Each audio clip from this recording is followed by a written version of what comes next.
welcome back to the Blush Studio. Today I'm going to take you through 3 of my favorite visual arts composition tips. These are all excerpts from my compositional guide, which is a full course that I have, but the content in there is too good to reserve just for my students. So I've decided to share 3 of them with you today. If you're a lover of the visual arts and really interested in hearing more compositional tips just like this video, hit that thumbs up button and let me know. Okay, tip number 1, work in odd numbers whenever possible.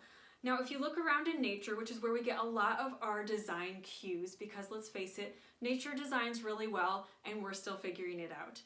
Most things in nature come in odd numbers, whether it's the number of leaves on a stem or the number of buds or the number of petals. Working in odd numbers is just a more natural way to kind of mimic what we already want to see and to create a visually aesthetic design. That does not mean, however, that you cannot get a pleasing composition by working with even numbers. It just means that you might have to work a little harder. All right, tip number 2 is I want you to be aware of the edges of your composition. So if you're working on a canvas and you realize that some elements need to kind of just fall off the page and it's just more visually interesting that way, great, do it. But make sure that you repeat it somewhere else.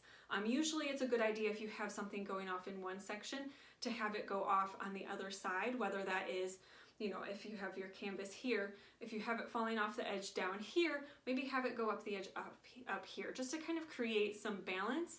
And so it's not just like, that doesn't look like you made a mistake. You want everything to look very purposeful. And because of that, sometimes you have to exaggerate things so that it looks like you did this on purpose and you did it so much on purpose that it's repeated over here.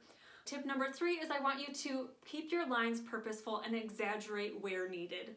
And what I mean by that is a lot of times when I'm working with new artists or artists who just aren't experienced in composition, they tend to have elements that are touching each other, just barely touching. In art, we call that kissing, and it is not a good thing. We don't want any PDA on our composition. You don't want there to be either a lot of overlap or you want to have a lot of space. And I need you to exaggerate it in order to avoid those kissing lines. One of the reasons is because those kissing lines will create kind of a bullseye for your composition. And it's usually kissing in an area that you don't want to have the viewer looking. So you want the emphasis to be on your subject and not on these 2 leaves that are just kind of touching funny. So that is one of the reasons why you really don't want to have those kissing lines. And also it just becomes like visually distracting. It's a little bit awkward. And you don't usually see things doing that in nature, which, going back to number 1, is our visual cue. So when in doubt, exaggerate the overlap or the space in between. Make it look purposeful and not like you accidentally had these things touching. If you found this video helpful, I would love to hear from you. What is your favorite compositional tip? Doesn't have to be from this video. I'd love to hear and learn from your experience and just find out things that you are doing to your artwork to help create a more pleasing composition. And if you want to hear more about my full composition guide, I'll have those details linked down below. Until then, happy drawing!